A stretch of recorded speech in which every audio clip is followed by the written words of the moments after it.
اپنے حبیب کی امت کے لیے خصوصی معاملہ یہ کیا کہ اسے گناہوں سے ایسے جھاڑ دے گا جیسا آج ہی اپنی ماں کے پیٹ سے پیدا ہوا. بے شمار فضائل ہے. اب اتنا موقع نہیں ہے کہ وہ فضائل پر تفصیلی گفتگو کی جا سکے، مگر آخر کو اشارہ کافی. ناظرین اکرام، اپنی زندگی کو بندگی کی طرف لائیں اور رمضان میں جس طرح رہتے ہیں اسی طریقے سے زندگی گزاریں. جی، آپ نے ابھی فرمایا کہ روزے کا مقصد جو ہے تقوی اختیار کرنا. جی، تو رمضان المبارک کے علاوہ جو 11 مہینے ہوتے ہیں، جی، اس میں بھی تقوی پر کیسے قائم رہا جا سکتا ہے؟ جی، یہ اس پر آپ ذرا روشنی ڈالیں.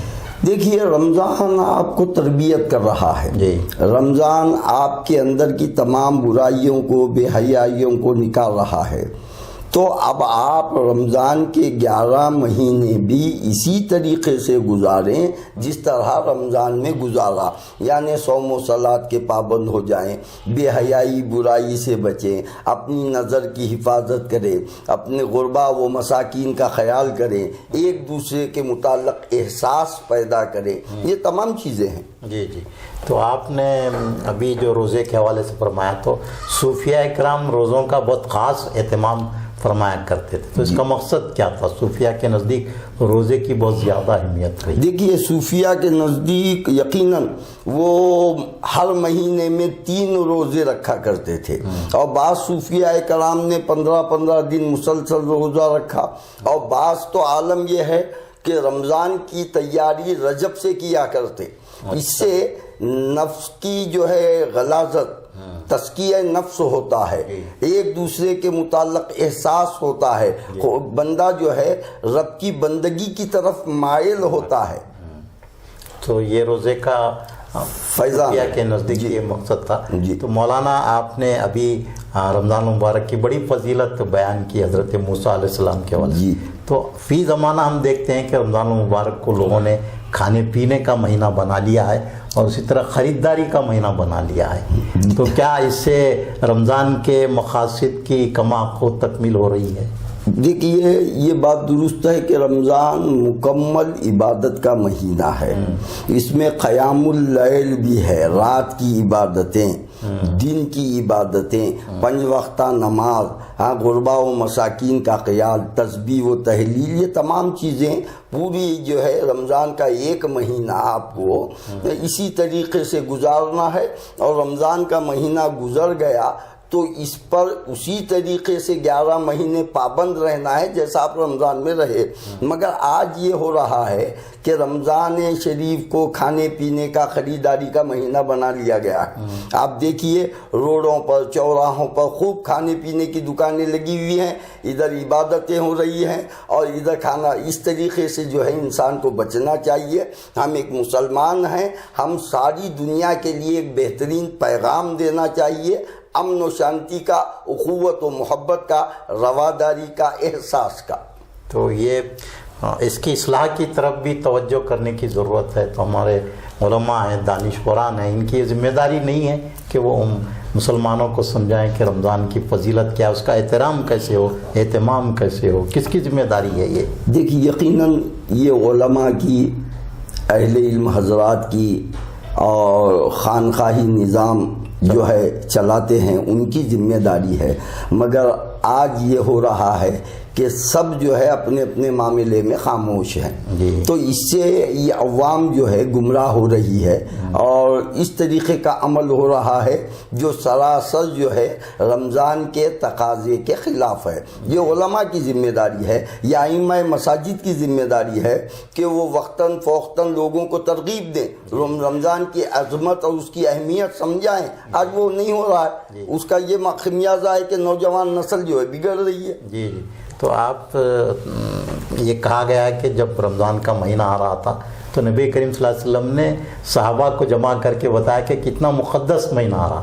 تو ہم دیکھتے ہیں کہ شعبان میں، رجب میں ایسا کوئی اہتمام موجودہ زمانے میں نہیں ہے کہ رمضان کی عظمتوں کو بیان کیا جائے اور رمضان کا کس طرح اہتمام ہونا چاہیے وہ سمجھایا جائے. تو یہ ایسا کوئی واعظ بیان یا کوئی اجتماع نہیں ہوتا ہے.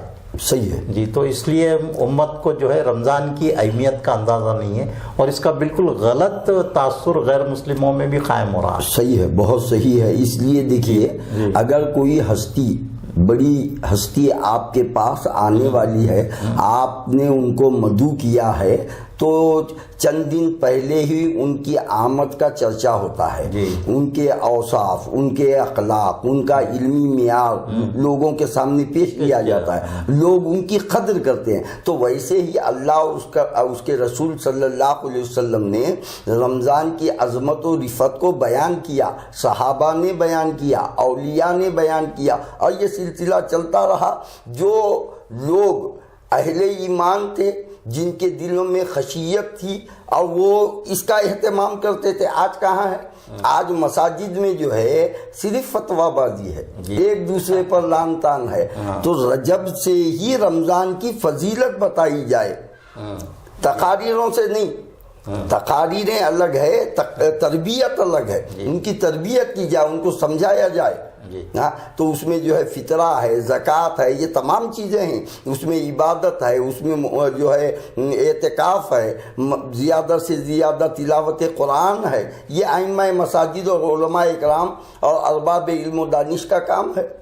دیکھیے کہ ابھی میں نے آپ کے سامنے رمضان کو خریداری اور کھانے پینے کا مہینہ ہونے کا ذکر کیا، اس کے ساتھ ایک اور غلط روش چل پڑی ہے کہ تراویح جو قیام اللیل ہے، جس کی بہت زیادہ اہمیت، لیکن اس کو بھی لوگ 3 شبینہ 6 شبینہ یا 4 روز 8 روز 10 روز ایک اشرے میں 10 پورا قرآن سنا کر تراویح پڑھ لے رہے ہیں، اس کے بعد تراویح ترک کر دے رہے ہیں۔ صحیح۔ تو یہ جو چل پڑا رجحان، اس کے بارے میں کیا کہیں گے آپ؟ دیکھیے، یہ قوم کو بھٹکانا ہے، قوم کو عبادت سے دور کرنا ہے۔ عزیز بھائی، آپ غور کیجئے، آقا کریم صلی اللہ علیہ وسلم نے اپنی عمر شریف کے 3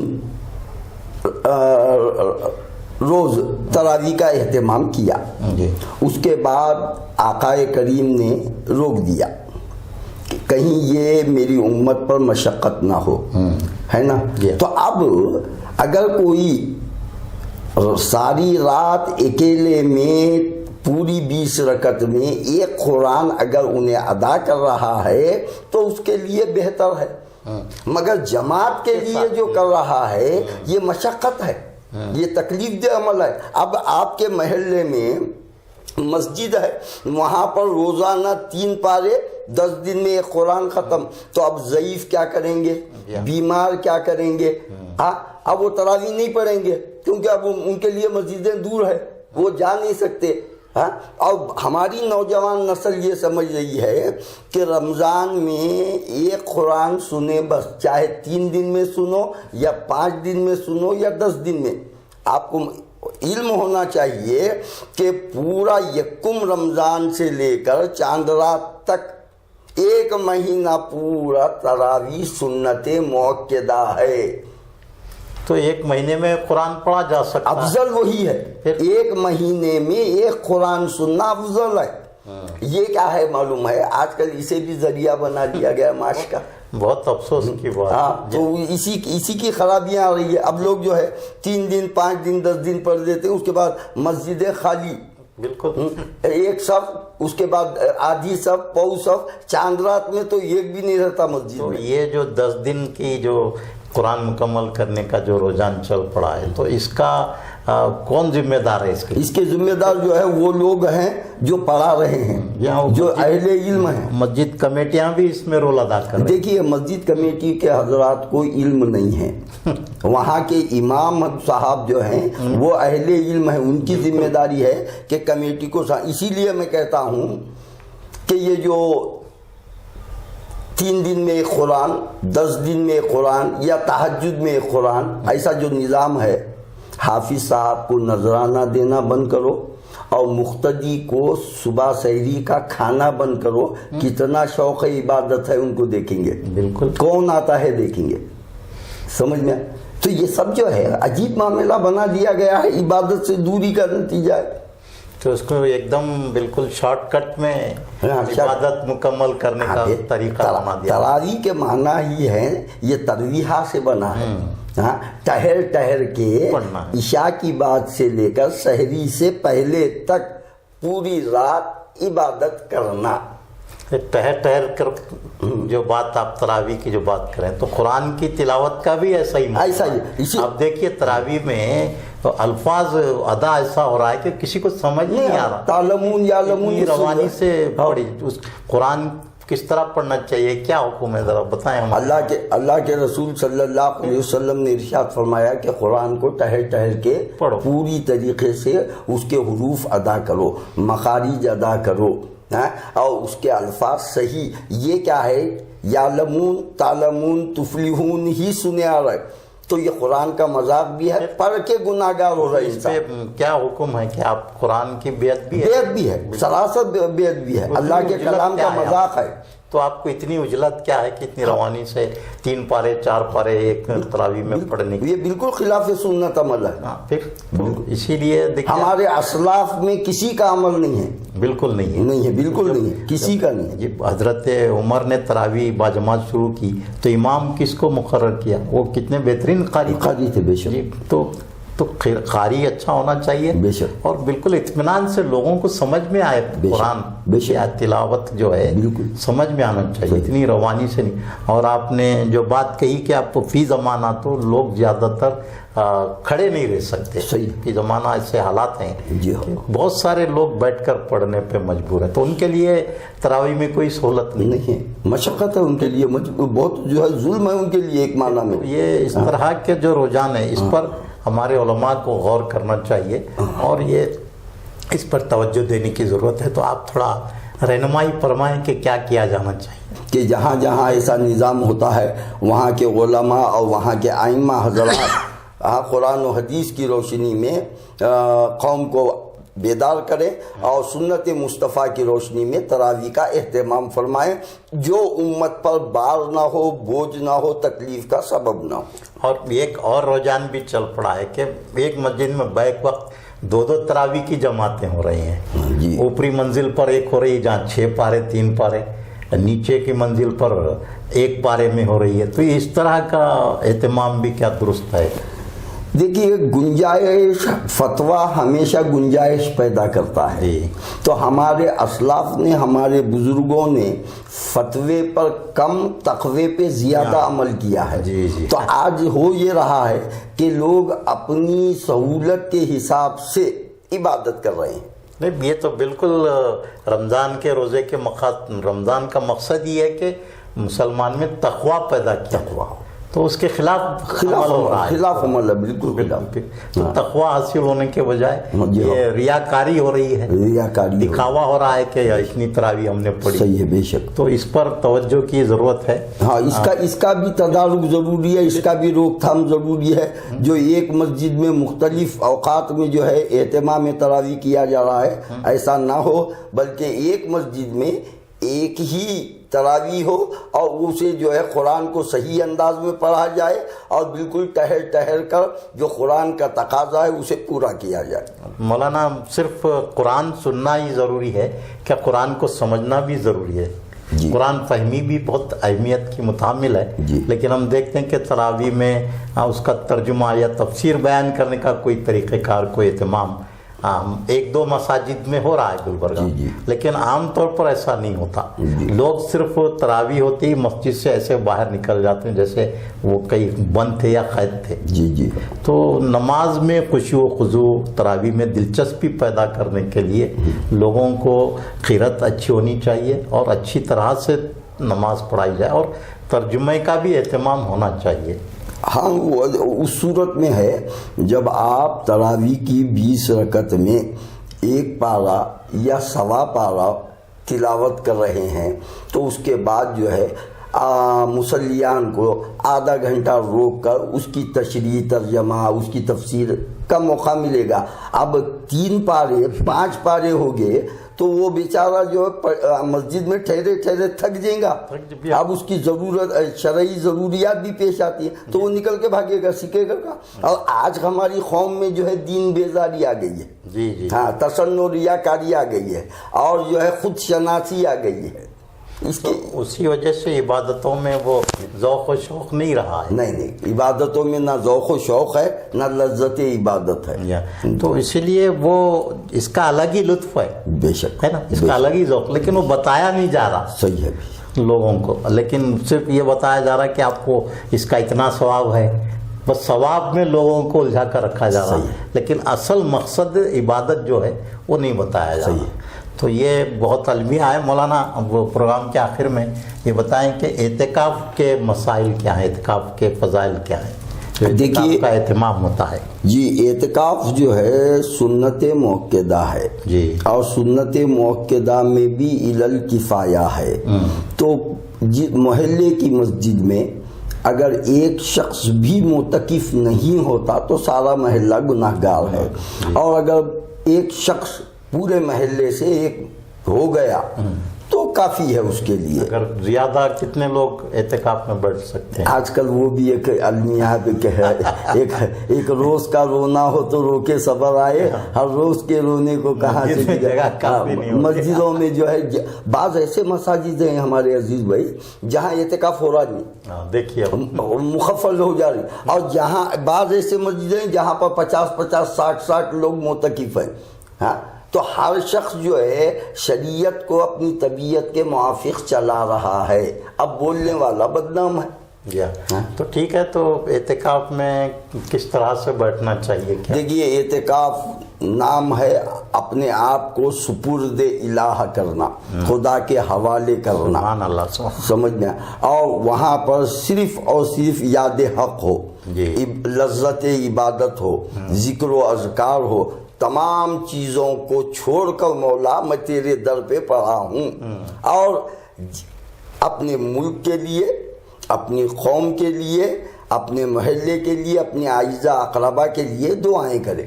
جی, تو یہ آپ نے بہت اچھی بات بتائی, لیکن موبائل چھوٹتا نہیں اعتکاف میں بھی, تو تعلق الہ کہاں سے ہوگا؟ ہاں یہی تو وہی تو میں بول رہا ہوں, یعنی خود سپردگی نہیں ہوتی. نہیں, یہ سب ریاکاری ہے, دکھاوا ہے. تو اس لیے خلوص کے ساتھ جو اعتکاف ہے اس میں ساری دنیا سے علیحدہ ہو کر بے شک اعتکاف بے شک, اور معتکف کی دعا قبول ہوتی ہے. جی, معتکف بہت بڑا مقام ہے اس کا. معتکف جو ہے خدا کے بہت قریب ہو جاتا ہے اور خدا سے ڈائریکٹ کلام کرتا ہے, اسی لیے کہ بار بار معتکف دعائیں مانگے قبول ہوتی ہے. اب آپ غور کیجئے, کسی شخص کوئی شخص بیمار ہو گیا, آپ مساجد میں جو ہے دعاؤں کی درخواست کیجیے, حالانکہ کہا گیا کہ بیمار سے دعا کرائی جائے. جی نہیں ہو یہ رہا ہے, مساجد میں دعا کرنے کے بعد انہیں صحت یاب بھی نہیں ہو رہا, انتقال کر جا رہا ہے. پہلے کے لوگ دعا کرتے تھے, مساجد کے باہر پانی کا گلاس لے کے ٹہل جاتے تھے, نمازیوں سے کہتے پھوکو گھر میں جو ہے بیمار ہے, پلا دیتے, شفا ہو جاتی. آج کا دعاؤں میں اثر باقی نہیں ہے. اسی لیے علامہ اقبال نے کہا دعاؤں میں اثر باقی نہیں ہے, دلوں میں آرزو باقی نہیں ہے, نماز و روزہ و حج و زکات یہ سب باقی ہیں, تو باقی نہیں ہے. جی ہاں, تو یہ بہت ہی اصلاحی بیان ہے. یہ ہمارے ناظرین سے اور عامت المسلمین سے ہماری یہ درخواست ہے کہ اس کو تنقید یا نکتہ چینی میں نہ لیں. یہ صرف ایک اصلاحی اور ایک پیغام دینے کے لیے اس طرح کی گفتگو آپ کے سامنے پیش کی گئی. ہمارا مقصد یہی ہے کہ ہم قرآن کے اور رمضان کے جو اصل مقصد کو سمجھیں اور اس پر عمل کریں, اور اپنی عبادتوں کو, اپنے روزوں کو بالکل مقبول بارگاہ بنانے کے لیے ہماری کیا کوشش ہونی چاہیے, اس پر یہ گفتگو ہوئی ہے. تو امید کہ اس پروگرام کو دیکھنے والے تمام ناظرین اپنے اپنے سرگرمیوں پر, اپنی اپنی عبادتوں کے طریقوں پر غور کریں گے, اور جو سنت طریقہ ہے اس کو ترجیح دیں گے, اسی کو اختیار کریں گے. تو میں ایک منٹ اور لیتا ہوں, ارشاد فرمائیے. جی, میں ناظرین اکرام, میں آپ سے مخاطب ہوں اور خصوصاً نوجوان نسل سے مخاطب ہوں کہ دیکھو موت کا کوئی بھروسہ نہیں ہے, کبھی بھی آ سکتی ہے. اپنی زندگی کو بندگی کی طرف لگاؤ, بے حیائی, برائی, جہالت, خرافات, مار توڑ ان تمام سے بچو، یہی خدا کا بھی حکم ہے، نبی کا بھی پیغام ہے۔